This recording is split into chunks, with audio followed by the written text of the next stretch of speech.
Thank you very much, ladies and gentlemen, for tuning in, those that are streaming live from the social media platforms. And we welcome you in this media briefing. We're going to be addressing two issues: the National Senior Certificate readiness from the Gauteng perspective on how ready we are. MEC will take us through that. And the second part will be of the online admissions, your grade 1 and 8, the placement, because you know that we started on the 3rd of October to conduct the placements, and we continue with that process. So MEC will then take us through the process on how far we are, and then later we will then do a Q&A where we will give you an opportunity to ask questions for clarity. MEC?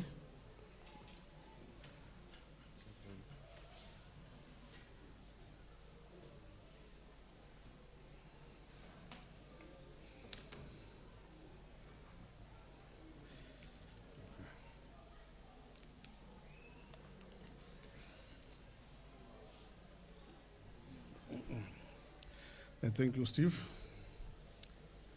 Ladies and gentlemen, thank you for coming through and giving us this opportunity to update the residents of Gauteng on how far are we with regard to our preparations for matric exam, our readiness, as well as the process that's currently unfolding, our learner placement update.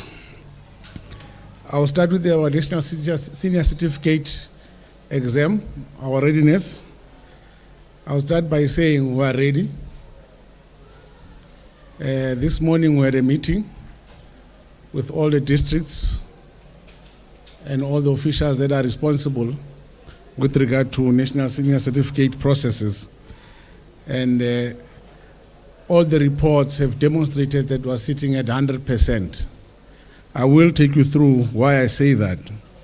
But we've also today come to this school, Bibi Nyataza Secondary School, to sign a pledge as one of the last few steps that we're undertaking towards this process of the National Senior Certificate examination, where students, as well as all other stakeholders that are involved in education, signed a pledge to commit to follow the rules and regulations and the code of conduct that guides the National Senior Certificate examination processes. So everything went well. Let me begin by explaining the significance of this current cohort. This is a cohort that started in 2011. So it is the 15th cohort to sit for the NSC exams. It's the 9th cohort to be exposed to the CAPS curriculum. It's the 3rd cohort to be affected by COVID-19 pandemic. And the only cohort to experience the pandemic for 3 consecutive years. And also the 3rd cohort to sit 2 separate papers of accounting and business studies respectively. Equally, is the 5th cohort to be exposed to new subjects. What I mean new subjects, I'm speaking about technical subjects, civil technology, electrical technology, mechanical technology, technical math, technical science, and more important, South African Sign Language as a home language. So this is a special cohort. So I'll talk to our size. From last year, the number of matriculants that are sitting full-time and part-time combined currently is 194,611, as opposed to 175,753 from 2021, which is a variance of 18,000. So we're sitting with a significantly larger number of matriculants. So in terms of, because of the size, one of the things that will worry is do we have enough centers? Do we have enough moderators? We are sitting at 900 examination centers and 96 part-time In total, we're sitting at 1018 examination centers and 1524, 1,524, maybe to be specific, total examination assistance. So with regard to centers who are ready, they've gone through, we've seen all of them, and we're comfortable that the process will go fine. As I've said earlier, that we are 100% ready. There will be 100% coverage of all examination centers during the examination period. We have trained all the responsible parties that must assist us to execute this process. Our invigilators have been properly trained, chief invigilators. And also we did a training focusing on venue management, question paper management, candidate management, security, script management. So we've trained all the relevant stakeholders that will be guiding and overseeing this process. So in terms of security, our security has been beefed up. We can confidently say this year there will not be a leakage. There will not be a leakage. HOD, there will be no leakages. So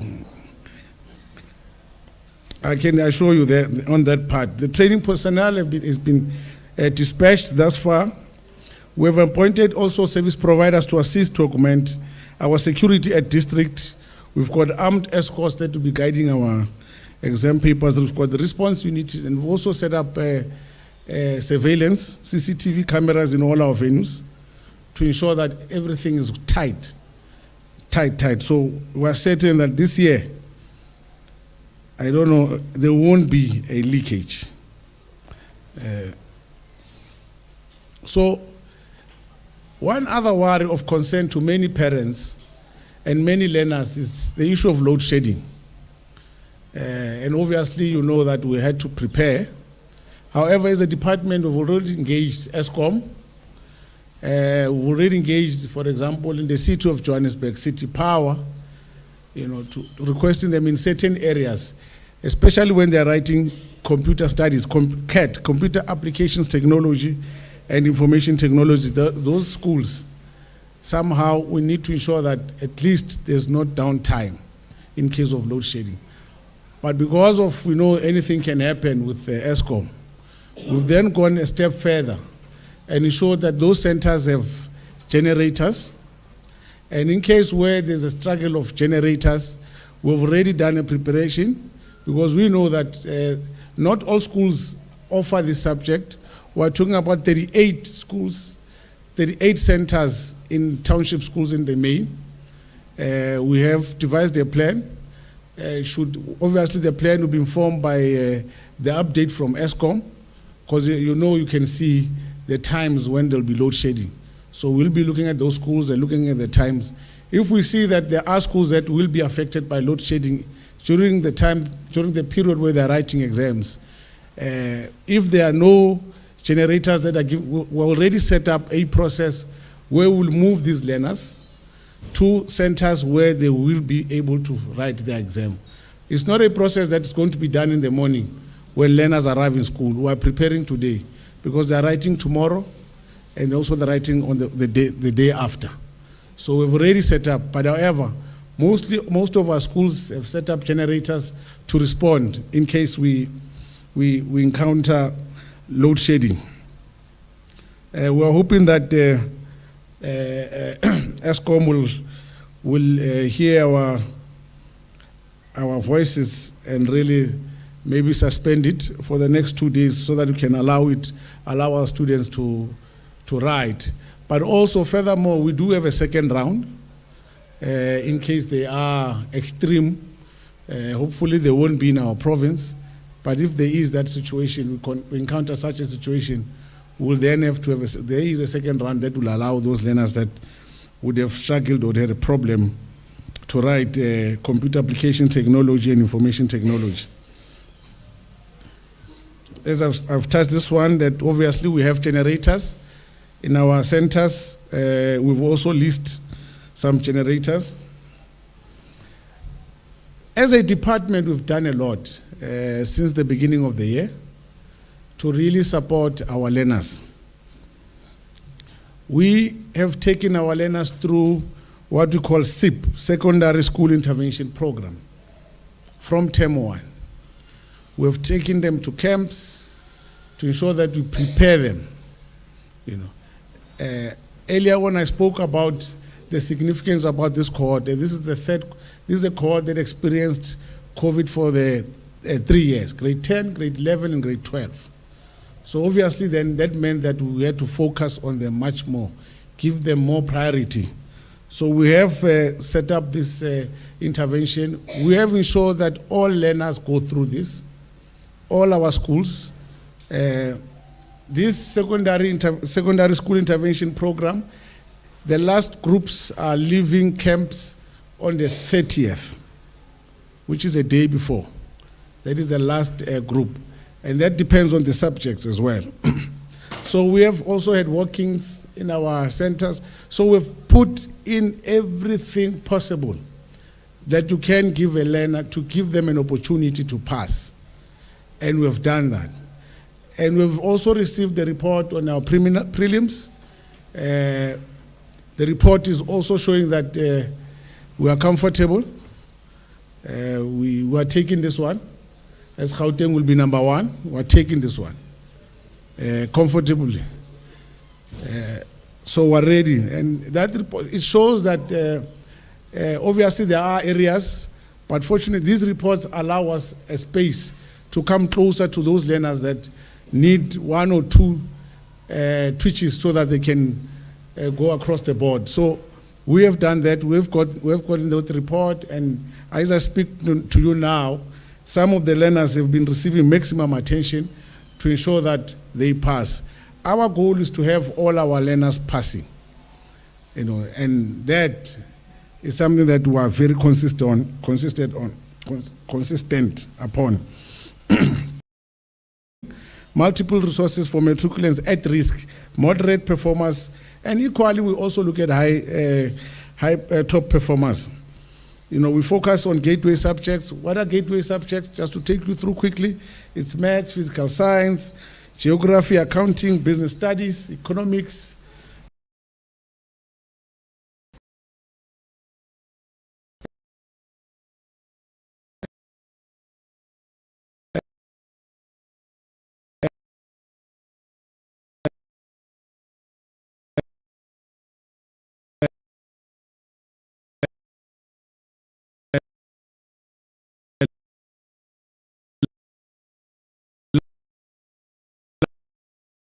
life sciences, and home language.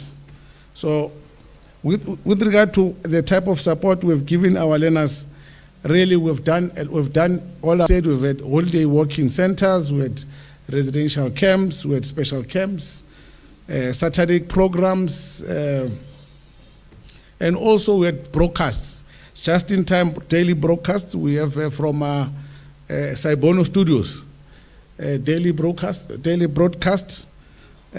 for remote location, and it was accessible to all matriculants online. So in terms of figures, we had over 88,666 matriculants. I'm not saying unique, matriculants working, who attended our working centers, and we had 14,944 who attended our residential camps. So, SIP is continuing. So as things stand, we're confident and we're comfortable. And we've also added additional resources to support our matriculants. We are working with registered, all those registered matriculants. We're working with other support NGOs, Siavula Mets, science practice platforms, etc., so that we continue giving daily support to our matriculants, hard copies, revision copies, booklets, and etc. So with regard to this cohort, we can confidently say, as a department, administratively, logistically, we are ready. We have done everything possible, humanly possible, to ensure that our learners are ready. That one we can assure parents that we've done everything possible. We know that there were challenges. For instance, there's been schools that were disrupted by service delivery. Unfortunately, there's a belief that when there's no water, you have to disrupt a school to get water. For some odd reason, our community does that. So there has been some form of disruptions, etc., there and there for some of our learners. But every place where that happened, we managed to go through, focus on that area, focus on that school, so that we cover what they might have lost because of disruptions that are beyond ourselves as a department. So we will be waiting like the rest of us to see the outcomes of the results. But in conclusion, we will wish our learners all the best. As I've said earlier in the pledge, that we are confident in them. We are confident that they will do right. We are confident that they will rise to the occasion. We are confident that also they are aware that their future is in their own hands, and we have adequately prepared them. So for the class of 22, we are wishing them well. That's on the National Senior Certificate Readiness. On learner placements, I know that this is one issue that I've also been receiving a lot of emails. I've been receiving a lot of WhatsApp, SMS, all form of, even stopped in the street, if you don't know. I've been stopped at the mall as well to say, but what is happening, so we want to give feedback to assure Gauteng residents how far we. This year we've had so far 332,477 unique applications. These are people who have applied, or for learners, for grade 1 and grade 8. Of that, we're looking at 157,697, which are grade 1, and 174,780, which are grade 8. Of that, we have placed or offered spaces. We have offered placement on the 3rd of October. SMSs went out to parents to offer them spaces, parents and guardians, for them to accept on the 3rd of October already. And we have offered, in total, the offered spaces were 159,000 unique applicants were offered spaces so far, which is about 47.8%, which is 87,608 and 71,468 for grade 8. Of that, we've got a total of 173 that we're dealing with, unique applicants to place them. So on the 24th, because parents delay, they get offered these spaces, and most of the time is that when they go and apply, they want a particular school, and then they just, because they need to put 3, they just add another 2, but their hearts are set on 1. And you get that when we place them on the other 2, not the one they wanted. And then they want to appeal and say, no, but this is not what I wanted. And that's what is hogging the system currently, that learners have been offered places and we're waiting for parents to accept. But then on the 24th, today, we're beginning with automatic placement, because we've given them an opportunity to accept either or, and if they're not going to accept, we're going to place them. And currently we're beginning the auto placement process of these learners, so that we can begin to free up spaces. Because when we offered you 2 spaces, the system knows that those 2 spaces are occupied. So for us to free the other one, we need to place you. So we're placing learners to free spaces so that we can continue to place the rest of the learners. So currently, from today on the 24th, we've begun the process of auto-placing to offered schools. Obviously, we're anticipating that there will be those parents who will be maybe trying to appeal that process. I'll get to the appeal and put into context the appeal process. But this is important that parents who have offered, they should, if they've not been auto-placed, accept now, because we have many more that are waiting. You won't be able to appeal a school that you wanted. If you have given us 3 schools and we've placed your child at a school that you said is one of the schools you preferred, you can't come back and say it's not what I wanted. You said you want this school. You said this one or this one or this one. So whichever one of the 3, you get a space. It's what you're going to. So don't come and say you are appealing that. Those who can appeal are those who are placed at schools that they didn't apply for. Those parents will have the right to say, but this is not where I wanted my child. But you who said you want your child at BP Miataza, and we place maybe BP Miataza as your 3rd choice, then we place your child there. You can't, So for those parents who will be seeking to object and appeal, I really thought I should put that to them in advance, that you chose the schools and then we've placed your children. So there will be that process for objections. That process, obviously, schools, the districts will be able to take every parent through so that they understand what they need to do. I will not talk to say in 7 days. The districts are there, the schools are there. We have set up, fully trained and set up all the necessary intervention in schools and etc. to assist parents should they want to appeal the process. And they need to understand that once the appeal has an outcome that will be at ending with the MEC. Currently it's myself. Once that outcome is out, that outcome is final.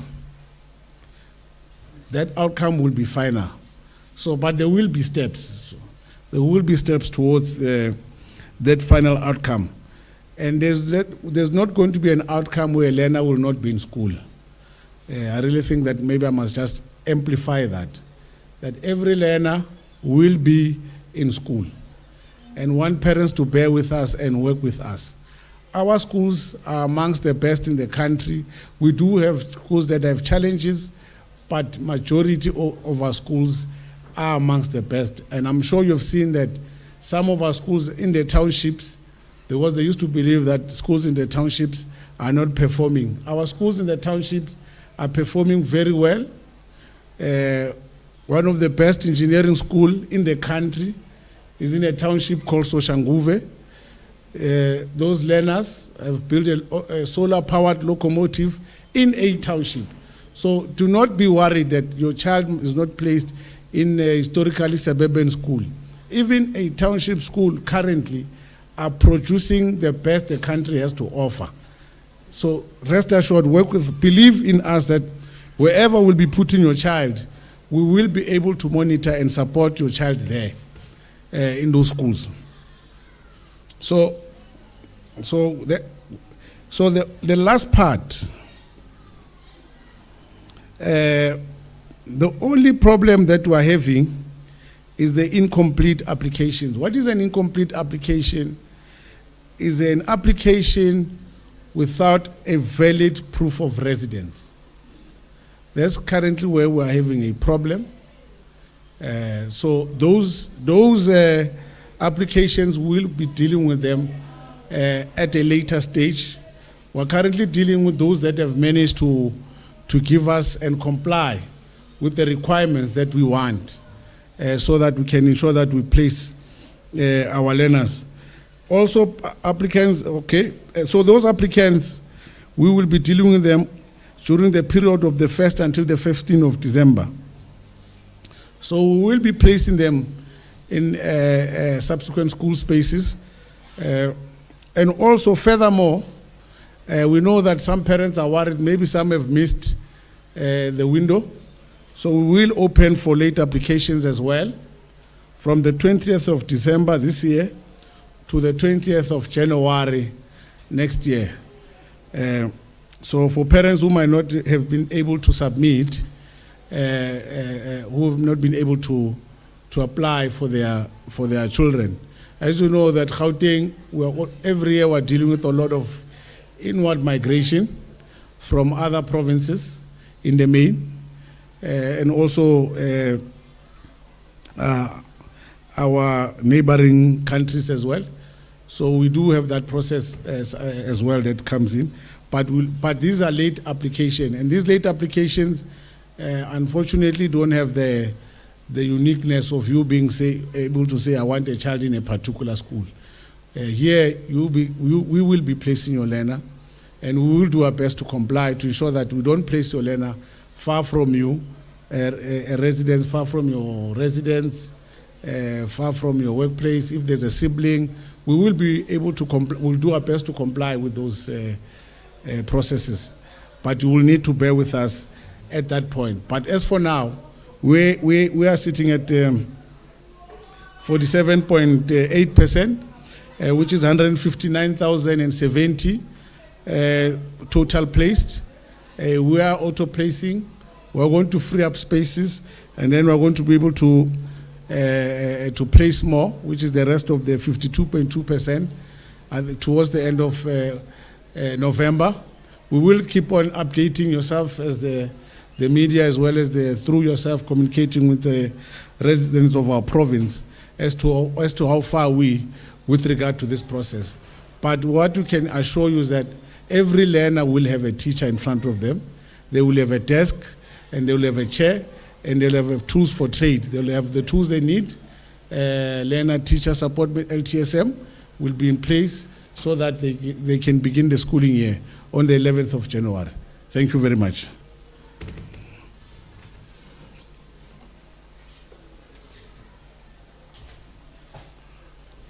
Thanks very much. Let's now go for Q&A. We are moving from here to there. Apologies.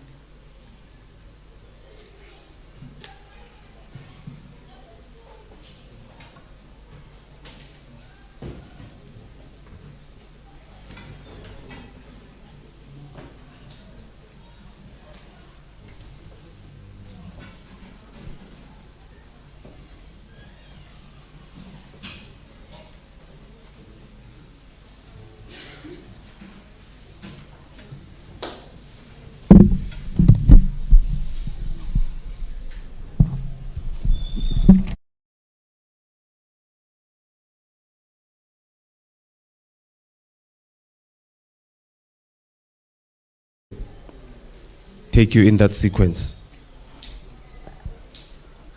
1. Even if you don't have questions, it means we are clear.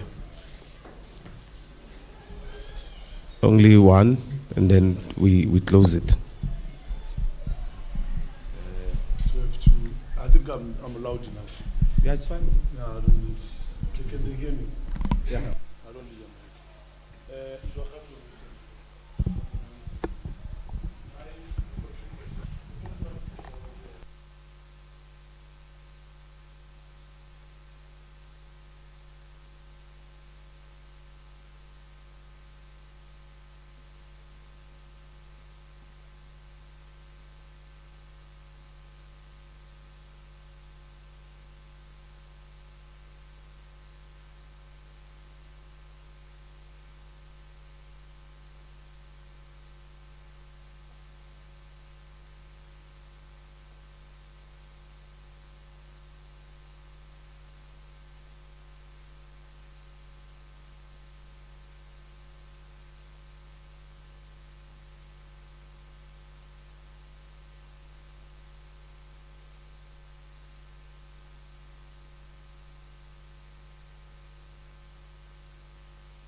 Thank you very much.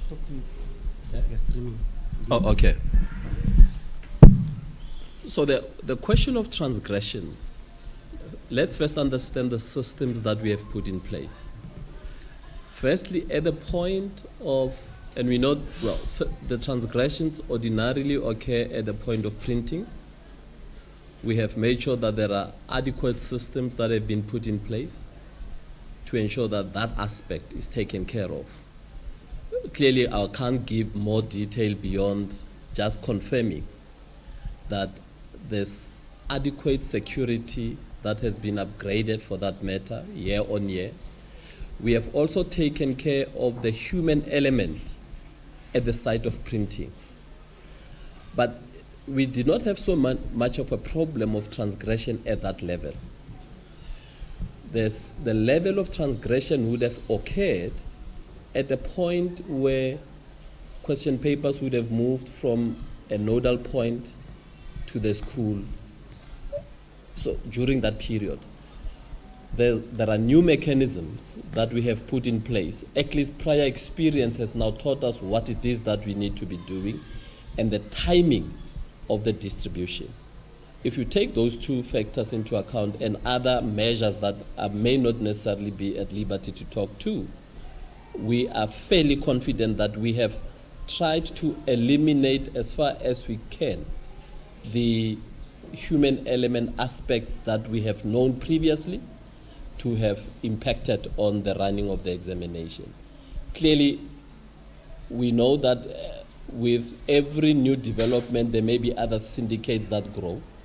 But at this point, we think that our system is adequately prepared to deal with any potential eventuality that may come from an irregularities point of view. But let's also say, and the signing of the pledge on its own was also something, there's a clause there where we say to learners, should you by any chance get to receive information, and by the way, we are writing a national senior certificate, so an irregularity may not happen in Gauteng, but it could reach Gauteng. And in such an instance, we're saying to any learner in Gauteng or anywhere in the country for that matter, should you be getting a paper ahead of time when you know that it is not to be written, in that pledge, we're asking them to report it immediately to their subject teacher and the principal or any other law enforcement agent, because in that way, it will assist us to get to deal with it on the spot. So that is the first part to the issue of transgressions and how we have planned for them. The second aspect is in relation to natural disasters. Ordinarily, you can't plan for disasters, but you could put in place mechanisms should they happen. One of the issues, for example, load shedding has become a natural disaster in a way for us. So we now have known that because tomorrow we are writing computer applies technology and the following day we are writing IT, so we have mitigated for that risk to the extent that we could manage it, either moving away learners from the site or centers that may be affected and moving them elsewhere, or providing for generators as would have been provided for. But on a daily basis, when we write exams, on a daily basis, we also look at a 7-day weather forecast. That is one of the other elements that we look at. A 7-day weather forecast begins to tell us whether there could be potential flooding, if there were to be torrential rains, what that means. And therefore, together with the Provincial Joint Committee, we are able to activate the necessary apparatus. As I say, when we deal with natural disaster, ordinarily you may not foolproof deal with it, but you could mitigate for that which we expect. Weather conditions, inclement weather, we are able to deal with. And if there are service delivery protests, we are also able to deal with that because we have intelligence information that tells us in relation to that. But for any other matter, it would be matters that potentially we would not have thought of, and maybe they would have not had occurred previously, and therefore we would have to deal with it at a particular point. But what we can assure you is that no learner will be compromised. Every child who has will be given an opportunity to write the examination. Lastly, you may know that Gauteng has suffered, and the MEC has addressed it, that at any one point communities are the ones anticipate such conditions or situations, or there could be a bus strike or whatever the case. We always encourage our young people, and our district directors know that they redirect learners to centers or sites where they may be writing. But when that happens as well, and communities must also get to understand, when that happens, it is recorded as an irregularity because a learner would not be writing at the site where they are registered. And it's important, therefore, that we allow during this period, this is after 12 years, and we really, really must make sure that all of us support these young people to finish their basic education and get to a point where they can go to a post-school opportunities. So we hope there won't be natural disasters. Thanks very much. No, it's fine. You fine? No, I've got two more. Okay, shoot. Two more questions. The first question is on the issue of ESCO. All of us in this community.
No, thank you very much.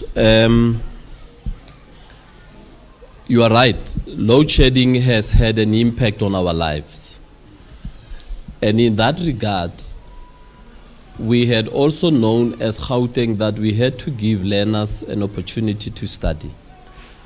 Our secondary school improvement program, SIP, this year attracted 88,600 plus learners. 88,666 learners. That is just over close to 75% of the total cohort, and it also targets learners in townships. So at least to the extent of preparation of learners towards the final, towards the final preparations to writing exams, we are satisfied that government and the department has done the best that we could do under the circumstances. And the SIP programs on their own, they have also, in our view, also helped to mitigate, because the learners are there for the entire duration of the period. And the sites where they are in camps have got no interruptions. When there is load shedding, then we are able to get them to get other forms of energy sources that provides for lighting. So that is the one aspect. But you are raising a bigger aspect that affects all of us in the context that, notwithstanding the support that we may give, if you have if you like waking up at 2 o'clock and study, and then there's no load shedding and there are no lights, what we have given, we hope that our learners, with the support that we have given so far, they will be able to they would have learned, because learning is not about opening a book today and think that you have imbibed everything. It's a process, and we hope through these processes we have been able to get them to there. Now, there's a second part that you are raising, which I want to respond to, which is important in the context of anxiety. Because when it is metric time or exam time, actually anxiety sets in. What have we done? We have set up our psychosocial services. And in fact, we have shared with all of our grade 12s and learners alike of where they can access the support. Because firstly, as a department, we also issued them out with a study tool, a study kit, that tells them how do you prepare for exams. And one of the elements we have been talking to is how do you plan for a potential interruption. And in this case, load shedding is an interruption. So we have dealt with that. But we want to impress on learners, especially in the context of being anxious, that they should not do anything that may compromise their health or otherwise, but equally that can cause their families to regret. We know during this time there could be suicide cases and so on, and it is not the end of the world. And I think that's the message that we're getting to young people, that we have our psychosocial services available, and it is these services that they must access. Should they not know, they must go to their teacher or to the principal or any other adult that they may get in contact with, so that they can then guide them where they may be able to get the assistance. And I think that's what we would want to be talking about. The element of criminality, well, for now, the generators that we are getting would have been on a temporary basis to deal with, especially for subjects that require electricity. Computer applied technologies and IT require electricity. But not only that, you know, if we were to be writing an exam, surely we want to write an exam in a lit classroom. But in instances like that, we hope that, and you may have heard the Minister of Basic Education previously talking about how he continuously engages with ESCOM, and we hope that we will be able to get to a point where we may not have too much of an interruption during exams. But the issue of criminality, I'm sure the MEC will talk, because we just came out of a process of an ex-call lekgotla, and the MEC will be able to refer to that. Okay. No, thank you, Shodi. I'm sure you've heard our Premier's plan to fight crime. I'm raising this because we can't submit to criminals. You know, we can't now not provide what is necessary for our children to pass because they are criminals. It means that we would have lost the battle, and we have not lost the battle. So that is the last issue on our minds currently. We are focusing on ensuring that we provide the tools for our learners so that they are able to get to pass, you know. So for us it's just the focus, but we know that obviously we've been calling on the law enforcement agencies, our police to come through to our schools, and they will be there. We've also, I wanted the HOD to also touch on the security aspect, that obvious security will be beefed up to support. Not to say we're turning our schools to be like military camps, no. But there will be that type of security there in place. So we're not worried about those generators. They will be there. And he did explain that it's for the two subjects that worry us the most. So we're not going to submit to criminals. Around the confidence, we've done a lot of work this year. You know, we've provided a lot of support for our learners. And our learners have responded. You know, literally the social contract between ourselves and our learners and our educators has been honored. That's why we are confident that we will be able to pull through. You know, we're speaking based on what we have seen in terms of our preparation, in terms of preparing our learners.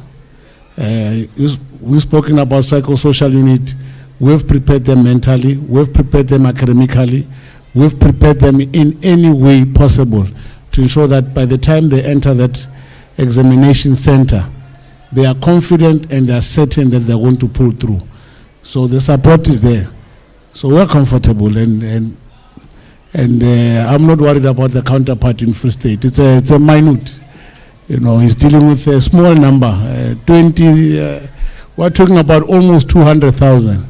A percentage for Gauteng to get 1% is like 20% for him that side. So you can't. It's incomparable. You know, apple and banana.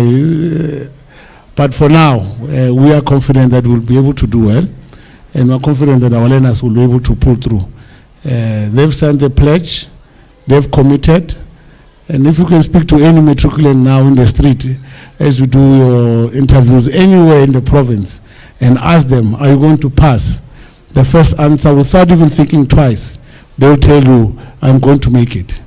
Because they know that we've prepared them adequately to ensure that they do well. Sure. Can I also put up I think we also need an education debate on the outcomes of the National Senior Certificate. Is it the league table, or is it the quality of the pass that matters? What are the indicators? And I think the sooner South Africa also gets into the mode of saying what will determine the current, the forever currency of the national certificate. And I think for us what becomes important in Gauteng, over and above the number 1 or 2 or 3 or whatever position, what becomes more critical is the quality of the passes. We must be concerned about how many of our young people come out of the system with gateway subjects. We must be concerned about number of young people that come out with a national certificate in the technical vocational stream so that they may go into the artisan sphere. We must be concerned about the number of young people who pass the national senior certificate with a bachelor pass, because that then begins to give you a sense of quality. And it is those elements that have continued to preoccupy us. Over and above that, if we were to look into the numbers, the total number of learners, if we were looking only at the full-time learners for this year, the Gauteng system has grown by 6,000 more learners. What does that mean? This suggests that this Gauteng is not culling learners. We are not blocking learners that when they get to a particular grade that they come off the system. We are now able to account for 80% of young people that started in 2011 that are now going to sit for the National Senior Certificate. 80%. I would want to argue these are the indicators that we must begin to look into as South Africans and start to engage with them, because we don't want any one child lost. It's a learner too many. And therefore, while the MEC we're going with the number one aspect, it should not preoccupy us. Let's get preoccupied by the quality and ensuring that the majority of young people are given an opportunity to acquire a national senior certificate with quality passes. Thanks very much. I read to head. That's in short. From a district that is from what last the Free State has set a 90% pass. What's your target? Then I'm out. So 90%, what's your target? Since what you Look, we would have preferred to get 100% pass. Because if you get 100, here's a question that we must also, if they say 90%, we will ask a parent, who's the other 10%? Whose child is in the other 10% that will fail? That's the question that must be preoccupying us. So in Gauteng, therefore, while we go with percentages, our view is we are saying is that we have 138,000 learners sitting for matric. 138,000. We had 132,000 sitting for matric. We have improved. We would want to see all of them pass. If not all of them can pass, we would want to see the majority of them pass. I think that would be a safer way, because we aim for every learner to pass, because that's the original intention of every system. Every child that is brought into our care, we must make sure that we give them back to the community, having achieved the learning processes that are required. Should it not happen, we would want to make sure that the majority of those that are brought into our care succeed. No, that's fine. 100%, of course. Ladies and gentlemen, let's leave it here. Thanks very much. Thanks.